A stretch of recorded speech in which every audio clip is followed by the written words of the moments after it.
Guys, আজকে আমি আবার চলে এসেছি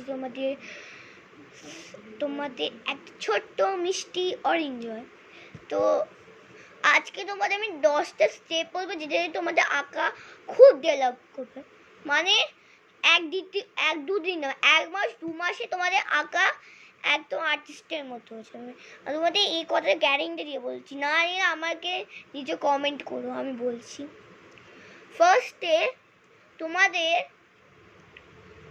আঁকাতে একটা জিনিস হওয়াই চাই, একটা কপি, যে কোনো ড্রয়িং কপি, যে কোনো পেন্সিল। কিন্তু তোমাদের যদি এই যে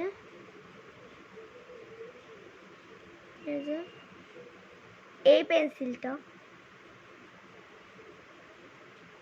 নাম কি, super smooth and dark, Superman smooth and dark. এই পেন্সিলটা হলে আরও আঁকা সুন্দর হবে। এই পেন্সিলে তুমি আঁকা সরু, মোটা, পাতলা, মিডিয়াম, লাস্ট ডার্ক আর এরকম ড্রয়িংও আঁকতে পারবে। এই যে এটা হলো একটা জাপানিজ সিনারি, যেখানে এটা একটা জাপানিজ হাউস, এটা একটা জাপানিজ গেট, এটা একটা ব্রিজ দিয়ে, একটা জাপানিজ ট্রি আর একটা ওশান। এর থেকেও তুমি সুন্দর আঁকতে পারবে তুমি যদি এই 10টা ইউজ করো। ফার্স্টে তোমাদের আঁকাতে প্রথমে ইজি আঁকতে হবে, মানে যেমন ফল, অ্যানিমেলস, তারপর টাইগার, লায়ন, এরকম ধরনের আঁকতে হবে। আস্তে আস্তে তুমি সিনারি আঁকবে, তারপর তুমি ঠাকুর আঁকবে, ঠাকুর ডেভেলপ করবে। ঠাকুর এঁকে তুমি বড় বড় রবীন্দ্রনাথ ঠাকুর, তারপর লাল বাহাদুরজি, নেতাজি সুভাষচন্দ্র বোস, তারপর গান্ধীজি, এরকম আঁকা তুমি আঁকতে পারবে। স্টেপ 2, তোমাদের আঁকার জন্য প্রথমে একটা পেন্সিল নিয়ে প্রচণ্ড হালকাভাবে আঁকতে হবে, যাতে তোমাদের আঁকাতে দাগ না পড়ে যায়। তোমাদের আঁকাতে যদি দাগ পড়ে যায় তাহলে তোমরা আর আঁকতে পারবে না। ওই জন্য প্রথমে হালকা একদম স্মুথ করে আঁকতে হবে, একদম স্মুথ। দিয়ে যখন আঁকা হয়ে যাবে, একদম মোটা পেন্সিল নিয়ে, একটু প্রচণ্ড মোটা পেন্সিল দিয়ে বুঝিয়ে দিতে। এইটা হবে স্টেপ নাম্বার 3। তোমাদের একটা প্লেন পেজ নিতে হবে, এরকম পেজ না যে হাজাবুঝি করে মুছে দিলাম, এরকম পেজ নিতে হবে। তোমাদের আঁকা সুন্দর করে পেজ নিতে হবে। আর একটা কালার,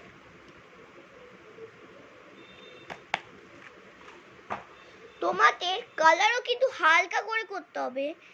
আর মেন স্টেপ তোমাদের আমি বলছি, আর এটাও কিন্তু আমি এঁকেছি, এটা একটা বীর পুরুষ, আর এখানেও একটা বীর পুরুষ।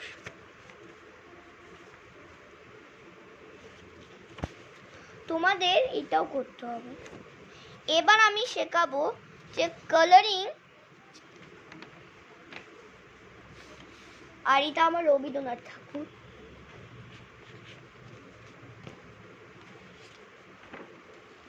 এটা আমি এঁকেছি মা কালী, দক্ষিণেশ্বরে মা কালী, জয় মা কালী। এটা হলো শীতলা মা।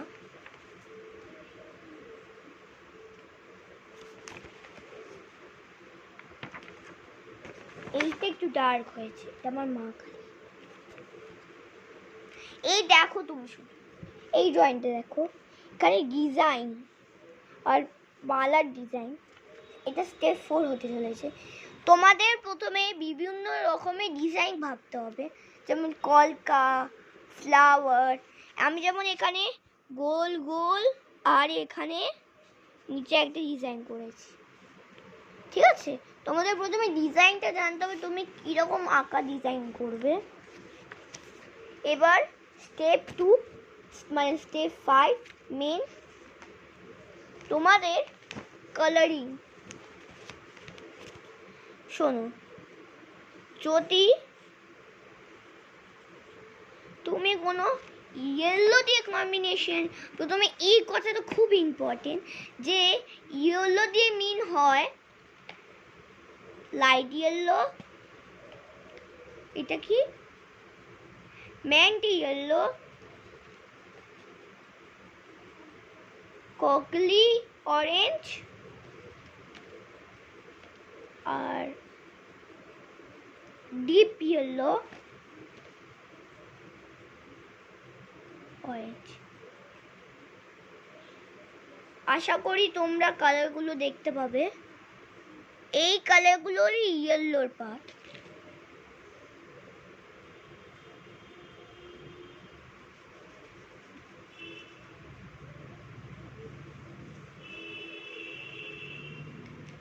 এগুলোই ইয়েলোর পার্ট। এবার গ্রিনের পার্টগুলো দেখাই। গ্রিন আর এই গ্রিন আর জঙ্গল গ্রিন। আমার কাছে জঙ্গল গ্রিনটা নেই। এই গ্রিন তো গ্রিনের পার্ট, ঠিক আছে। পিঙ্কের পার্ট, পিঙ্ক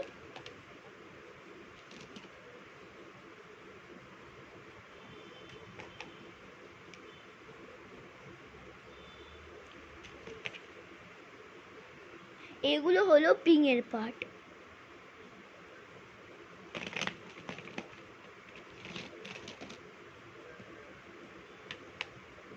হ্যাঁ, আর এটা হলো আরেকটা ইয়েলো পার্ট।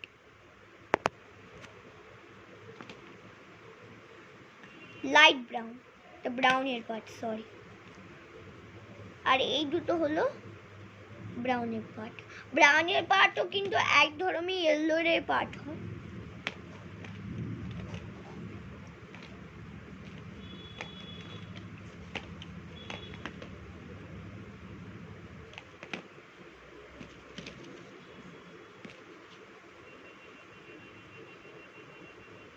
এইটা এক ধরনের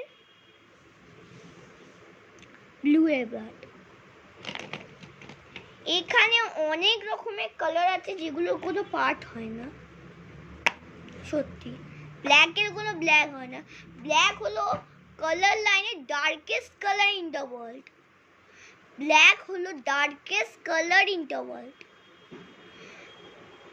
একটা ব্ল্যাক আছে যে একটা মানুষকে কালার করে তাকে জঙ্গলে গিয়ে আর বোঝা যাবে না।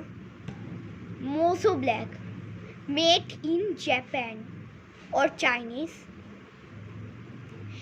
এই যে ব্ল্যাক কালারটা, এই ব্ল্যাক কালারটা তুমি যদি বেস পেন্টে চলে যাও, তোমার টর্চ লাইট 1.10 মানে লাইটের কোনো ইশারাই নেই তোমাকে ক্ষতি করার।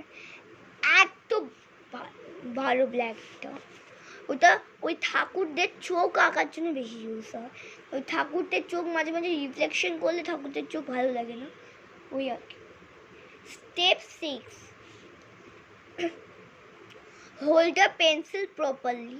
তোমাকে পেন্সিলটাকে সুন্দর হতে হবে লেখার জন্য, আঁকার জন্য, ডায়াগ্রাম বানানোর জন্য। লেখা তোমার পেন্সিলটা তোমাকে এখানে ধরতে হবে। একটা হাতে এই ফিঙ্গার দিয়ে এরকম করে পেন্সিলটা ধরতে হবে। ওপর দিয়ে তোমাকে চাপতে হবে না, হালকা করতে হবে। হয়ে গেলে চাপতে হবে। একদম এই সাদা অংশে হাত যাবে না, এইখানে পেন্সিলটা ধরবে, এইখানে। Okay. Step 7, colouring style. Colour তোমাকে আমি যেগুলো বললাম না, ওইগুলো তুমি যদি একটা ডিজাইনার বানাতে চাও তাহলে ওগুলো তোমাকে মিক্স করতে হবে। মিক্স করতে হবে, হ্যাঁ, তো তোমাকে মিক্স করতে হবে। স্টেপ 8, তোমাকে ব্ল্যাকেস্ট কালারটা, যে ব্ল্যাক কালারটা ওইটা সবসময় তোমাকে লাস্টে ইউজ করতে হবে। তুমি যদি ব্ল্যাক কালারগুলো আগে করে দাও, আর তুমি যে লাইনগুলো, মানে যদি তুমি ঠাকুরের চুল বানাচ্ছ, ঠাকুরের চুলের কালারটা আগে থেকে ব্ল্যাক করে দিলে, যে এখান দিয়ে জামা বানাচ্ছে, শাড়ি বানাচ্ছিল, শাড়ির যে রেড কালারটা এটা ব্ল্যাকের সাথে মিলে যাবে, তা ঠাকুরটা তো দেখতেই ভালো লাগবে না। ধরো তুমি একটা দুর্গা ঠাকুর আঁকছো, এরকম করে চুল খোলা আছে, এখানে মুকুট আছে, আর এখানে একটা শাড়ি পরা আছে। তুমি যদি ব্ল্যাক কালারটা আগে করে দাও, তাহলে মুকুটটা থেকে যে ব্ল্যাকেস্ট কালারটা ওইটা মিক্স হয়ে যাবে, দিয়ে ওই কালারটা সুন্দর লাগবে না। ওই জন্য ব্ল্যাকেস্ট কালারটা সবসময় পরে করতে হয়, এটা নিয়ম।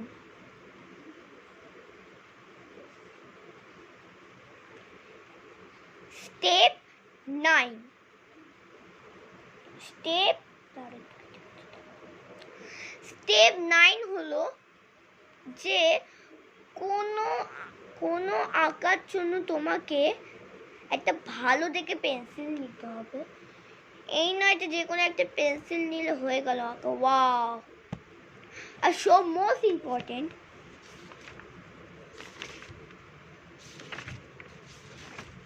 এই যে বেশিরভাগ তোমরা সব অনেকজনে এরকম পেজে আঁকো, এরকম করে পেজে আঁকলে হবে না। কারণ যেই আঁকাটা তুমি পরের পেজে আঁকছো সেই আঁকাটার যে ছাপটা তো ওই পেজে চলে যাচ্ছে। আর যদি তুমি ওই পেজে আঁকবে না, ওই পেজে আঁকলে তোমার যে পরের পেজে ঠাকুরটা একসাথে মিস হয়ে গেলে সুন্দর লাগে না। স্টেপ 10 আর কি আর বলবো, সবই তো ডিসকাস করে নিলাম। হ্যাঁ, আর একটা কথা, ইরেজার যদি তোমাদের কালো হয় তাহলে ওই ইরেজার খবরটা ইউজ করবে না।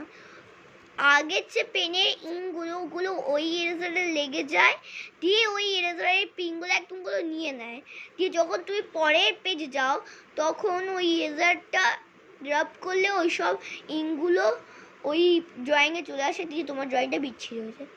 বেস্ট 2 অপশন, আর একটা বেস্ট অপশন, তুমি একটা নিউ ইরেজার নেবে, এটাও করা যায়। তুমি দাঁড়াও দেখাচ্ছি, এই যে খাটের যে বান্নাটা আছে এখানে তুমি ঘষবে, এই দুটো ছাড়া অপশন নেই। এটা কালারসেরও আছে, অনেক কালার করতে করতে একের সাথে এক মিস হয়ে যায়, ওইটা করলেও চলবে। নিউ কালার নিতে হবে, নাহলে কোনো এই তোমাদের তো লাস্টে এই পেজটা তো থাকেই, এই পেজে কালারটাকে ঘষবে যে কালারের ইনটা উঠে যায়। তো গাইস, আজকে আমি এই অবধি ডিসকাস করলাম, পরে দিন একটা নতুন কবিতা নিয়ে আনবো। আর ভালো থেকো, সুস্থ থেকো, আমি সবার নামে প্রেয়ার করবো। Bye bye.